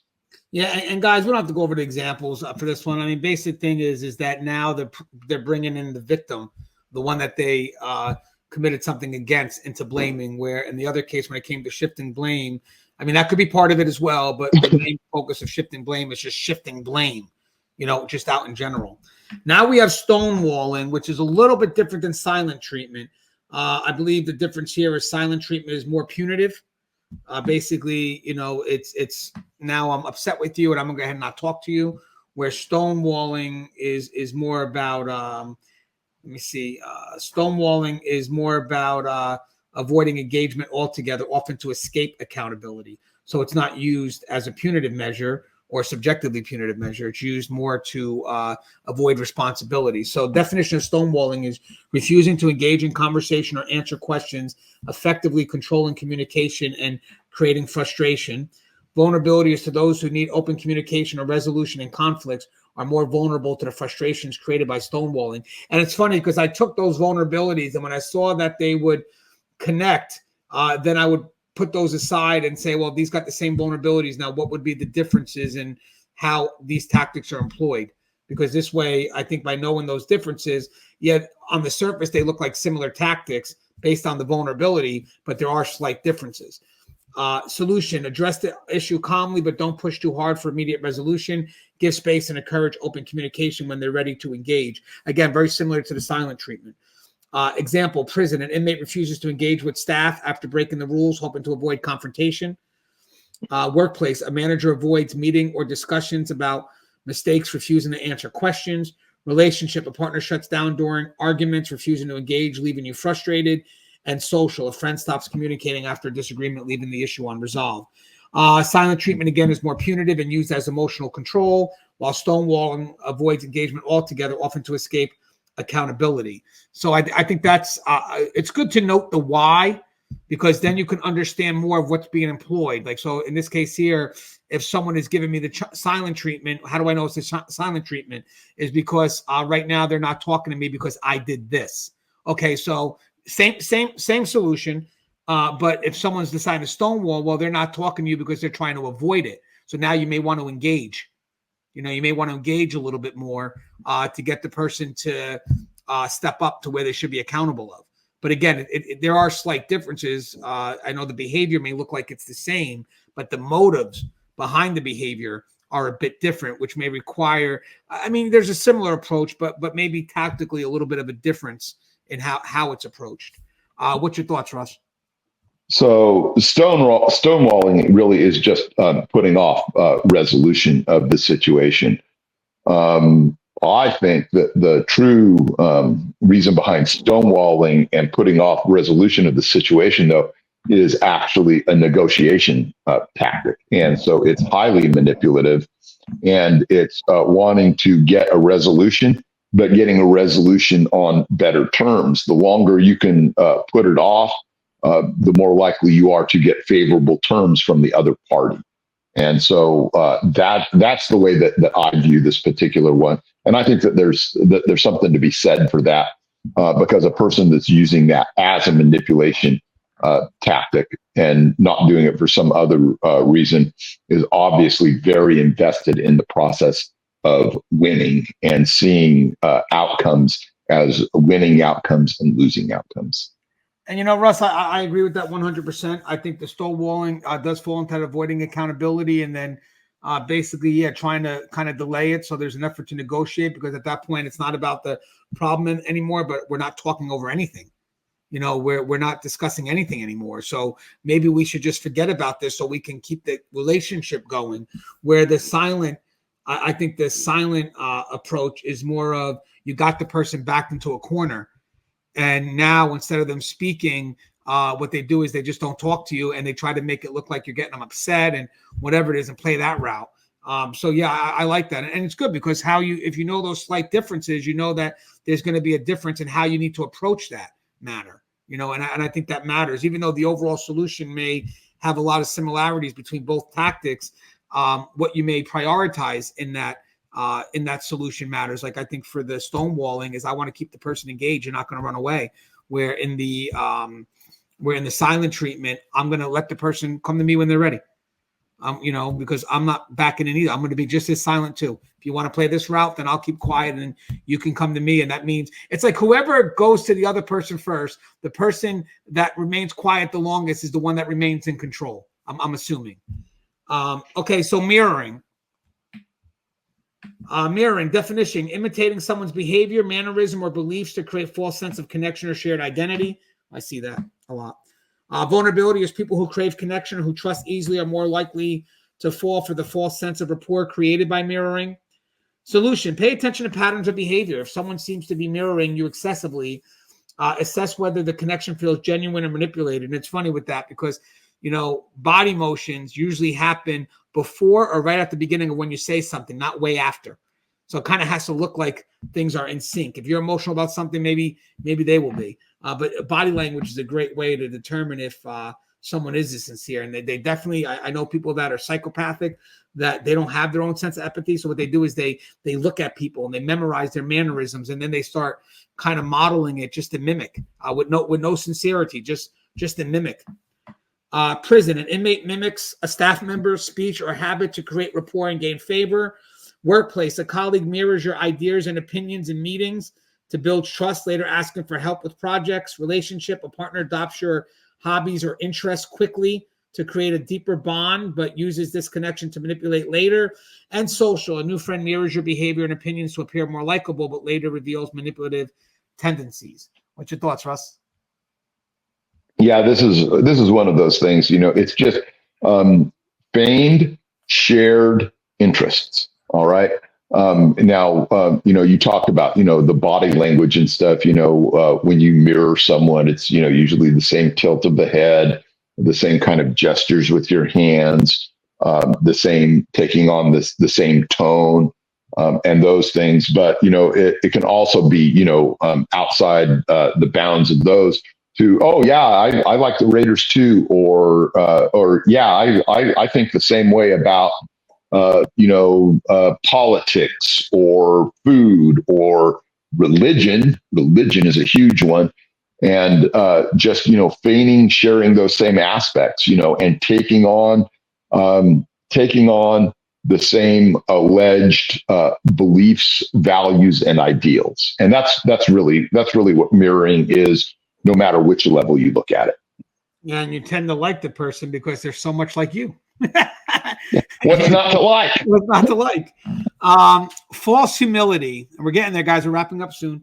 False humility. So the definition is pretending to be humble or self-deprecating, to garner sympathy, approval, or to manipulate expectations. The vulnerability, people that are vulnerable, those who respect humility or are naturally sympathetic to others, may fall for false humility, believing the person is sincere. Solution: be cautious of people who constantly downplay their abilities, evaluate their actions to determine if their humility is authentic or strategic. So prison, an inmate claims they're just trying to get by to gain sympathy from staff and manipulate their responses. Workplace, a colleague constantly downplays their achievements to fish for compliments or to lower expectations from others. Relationship, a partner claims they're not good at anything, only to manipulate you into constantly reassuring them. And social, a friend often speaks poorly about themselves to get others to lift them up, but uses this tactic to manipulate attention. Outside of attention, Russ, I want to mention something. I've noticed this too with this case here with false humility, is that in our efforts to reassure somebody, we wind up taking a level of responsibility over them, in our efforts to build their confidence. So when they start to mess up, we tend to be a little bit more forgiving because we wonder what we could have done better with them. So it's a great way to also ultimately shift lane when they decide to make lefts or rights, because when we are helping reassure them and helping build their confidence, obviously we're kind of giving them advice, and ultimately that could be used against us when they do things that they shouldn't be doing. And now you've taken responsibility of who they become because you're in the process of trying to cultivate them. If that makes any sense. Absolutely. And like, if I were going to, put this, into context with something about myself, I would say that my personal modesty, if not my best character quality, certainly falls within the top 300 or 400 of all of my other character qualities. So that was quick. I'm waiting. You got to give me a little more on that one, Russ. There was a pause there, man. What happened? Well, as I said, with regards to my personal modesty, if it's not my top character quality, it's certainly within the top 500 of all of my character qualities. That's a lot of character qualities. And that's a lot of character. So that's just the way that I choose to illustrate, the kind of ridiculousness that some people go to try and gain some type of acceptance, as it were. False modesty, false humility. It's all being self-deprecating, and that's what I was doing. There was like a little false self-deprecation. Yeah. Making it look like I'm more humble than I am, because there's no reason for me to be humble at all. You played that out well, man. So anyway, I got the number. I was like 500. That's a lot, and I was waiting for you to kind of elaborate on that, and then you didn't. And I'm like, wait a second, hey Russ, go back with that number again. That was good, man. You got me on that one. All right. Exaggerating relationships. This happens a lot, where they exaggerate the closeness of the relationship, which really isn't perceived from the other party, but winds up maybe through that person's projection, winds up being accepted. Definition: falsely inflating the closeness of the relationship to gain favors or manipulate someone into feeling more responsible for the manipulator's well-being. Vulnerability, people who value loyalty or feel responsible for maintaining relationships are more likely to fall for this tactic. If you know responsibility, high levels of empathy, I mean, these are good qualities to have, but having these good qualities could easily be manipulated. So people got to realize that it's good to have these great qualities, but to make sure they're not being taken advantage of it, because no one's telling you not to take responsibility, because we're taught to take responsibility, and no one's telling you not to be empathetic, because we're taught to be empathetic. But it's great how manipulators know what we're being taught to do and then force us to kind of or use that against us. Solution: clarify your relationship with the manipulator and don't let their claims of closeness pressure you into doing favors or providing special treatment. So in the prison setting, an inmate claims to be good friends with staff members to manipulate others into giving them privileges. I never said we're friends. Workplace: a colleague claims they're close friends with the boss to manipulate others into doing work for them. Relationship: a partner exaggerates how deep your relationship is to guilt you into staying or doing things you aren't comfortable with. And social: a friend claims a much closer bond than what exists, pushing you into helping them or doing them favors out of obligation. I gotta say on this, Russ, if they're pushing a close relationship and you don't feel it, your feelings should be enough to engage in conflict. Saying, hey, what do you mean by this term friend? Or what do you mean by this relationship? We're just started dating. We're not at this point yet. What's your thought, Russ?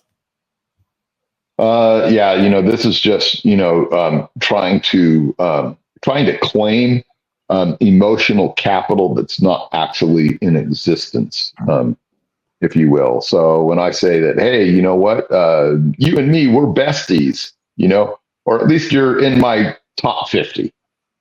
Bottom line, it's just, a way to make our closeness, our bond, closer than it actually is in order to gain that emotional capital, as I said, that doesn't exist. And that's all there is to it. All right, I got a few more. We're almost done, Russ. We made it. Appeals to pity. So the definition is using sob stories, misfortune, or personal tragedies to manipulate others into feeling sorry for bending the rules. Vulnerability: people that are vulnerable are those who are empathetic and easily moved by emotional stories are particularly vulnerable to this tactic. Solutions: recognize when someone is using pity to manipulate, offer support, but don't let their situation cloud your judgment on fairness or boundaries. And this is in corrections. This is, for those that are into the therapy, and they're going to be open to hearing these stories. And a lot of them, you may think, well, why are you being cold to that story? It's like, well, not the fact that I've heard the story 100 times, but I've also heard this type of story used to manipulate.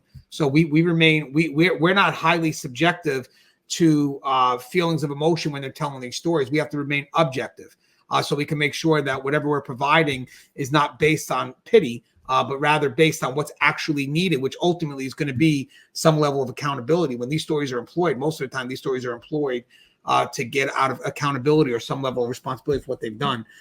For a prison, an inmate tells a sob story about their tough life to gain leniency or special treatment. Workplace: a coworker constantly complains about their personal struggles to avoid accountability or get others to do their job or work for them. Relationship: a partner brings up their difficult past to manipulate you into forgiving toxic behavior. And social: a friend frequently shares stories of hardship to gain sympathy and favors without taking responsibility for their actions. What's your thoughts on that, Russ? This is a long sob story. This is just more rationalization and justification. I hear this all the time. Oh, why did you relapse? I had to go smoke methamphetamine because my dad died. All of these, different things. And so, okay, so you smoked methamphetamine because your dad died.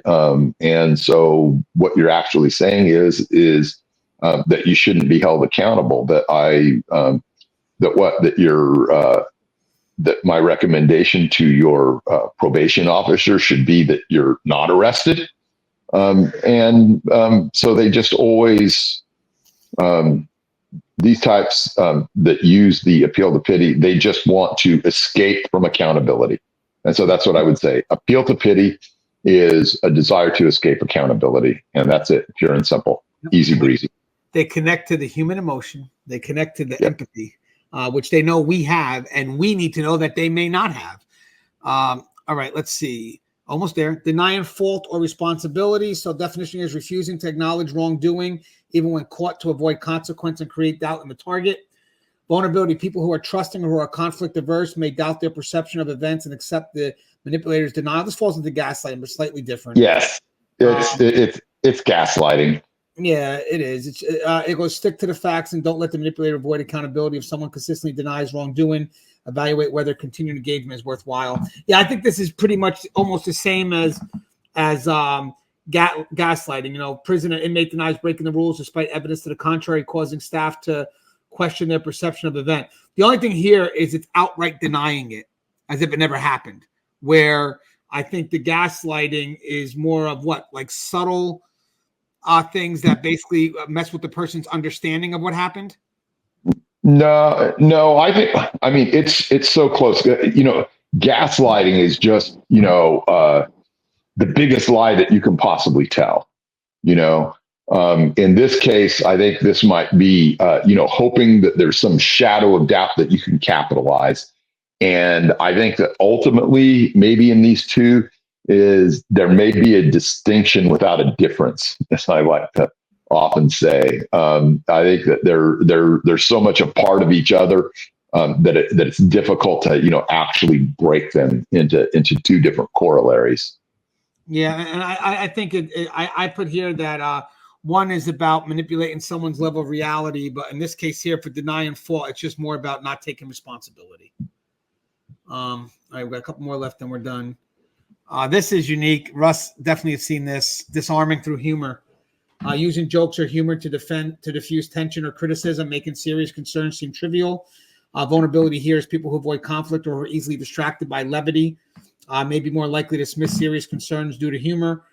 Solution: while humor can diffuse tension, don't allow it to dismiss serious concerns. Bring the conversation back to the issue at hand. Prison: an inmate cracks jokes when confronted about rule breaking, trying to make staff see the issue as trivial. This could also relate to charisma as well. Workplace: a manager jokes about serious mistakes, making employees less likely to hold them accountable. Relationship: a partner uses humor to deflect from serious conversation about issues in the relationship. Could be a self-defense too. And social: a friend constantly jokes about problematic behavior when confronted, causing you to drop the issue. You've seen this before, right, Russ? Disarming through humor. Yeah, this technique is really about minimization through emotional manipulation. And I would say that I'm a sucker for this, man. I love a good joke. If the person is good on their delivery or whatever, and then it is that much easier to forgive, forget, or minimize and understate the effects. And so it really, truly can do that. And so I think it's just one of those things that, hey, wait, let's stay on point, let's stay on target, and let's examine just how egregious this act was. Instead of just cracking jokes about it, and so just stay serious, stay professional. All right, now we have ingratiation. So this is excessive flattery, sort of similar, but a little different, or trying too hard to please in order to gain favor and manipulate the target's emotions. People who crave approval or who are uncomfortable with negative emotions may be more susceptible to ingratiation tactics. Be aware of excessive flattery or someone trying too hard to please. Trust actions over words and maintain clear boundaries. I do have a difference here with this and flattery. Let me just note it here. But Russ, do you see a difference real quick? Because right now it just seems like it's definitely, because ingratiation is a little bit more on the transactional side, because it's not about flattery. It's about actually doing something for someone. Actually committing an act of some sort. Helping them out, doing something that benefits them, and not merely some type of lip service. And so when we're talking about ingratiation, it's just actually doing that for. But from the manipulator's point of view, doing that in order that that's going to be paid off in some way in the future. This very much goes back to kind of the whole quid pro quo type of thing that we talked about, and it's equally transactional. I think it's just a better term for it. Yeah, because it says, in short, flattery is a component of ingratiation, but ingratiation encompasses a wider set of actions aimed at gaining favor or influence, like you said. So flattery focuses solely on compliments, while ingradation may include additional tactics like favors or agreements. So that was good because it came up as something different. All right, so we got the last three, guys. Over promising and under delivering. We kind of discussed. I think we could skip over this one because we kind of discussed this over promising, and we kind of discussed this with fake promises or future faking. But it says promising more than can or will deliver to manipulate expectations to keep the target engaged. Optimistic individuals are those who are trusting and take promises at face value are more likely to be affected. I think this is actually rather it's duplicate. Let me just get rid of that one. And then the last two I got, Russ, they're definitely new. One is scapegoating. That's what you talked about, was blaming someone else entirely for a problem to divert attention and avoid personal responsibility. And we talked about, I wonder if this would fall as the same as the victim blaming. Blaming someone else entirely for a problem to divert attention and avoid personal responsibility. Those who are insecure or those that are vulnerable or those that are insecure or those who tend to take responsibility for others' actions are more likely to fall for scapegoating. Stay focused on the facts and don't accept undue blame. Hold people accountable for their actions and refuse to be a scapegoat. So the prison inmate blames another inmate for something they did themselves to avoid punishment. A manager blames a team member for a project failure, deflecting from their own mismanagement. All right, so maybe there's a section of deflecting here. A partner blames you for all their problems in the relationship, avoiding taking any responsibility. And social, a friend blames you for their failures or mistakes in a group setting to avoid criticism themselves. That's the scapegoating right there. That last Yeah, I think, yes. I mean, and that is it. Scapegoating is easy. It's easy to try and blame someone else. When I think about scapegoating, though, what I think about is it's more manipulative in the sense that oftentimes people that are really good manipulators will pre-position a scapegoat or a number of scapegoats to take the blame in case something goes wrong. And they do this with deliberateness. They do this with an intentionality about it. And they make sure that they have, if you will, a way to get out of things, that there is an egress for them so that none of the accountability comes their way. And, if you read like some of, the Robert Greene stuff, the 48 Laws of Power and things like that, you'll often see this type of thing referenced where there is an out that's left open, specifically by people who are really, really good at manipulating. Now, a lot of people that are manipulators, but not really good manipulators, this isn't as intentional. It's just situational. And so they'll be able to, put the blame off on someone else just through accusations and stuff. There doesn't necessarily have to be all this pre-positioning and thoughtfulness put into it.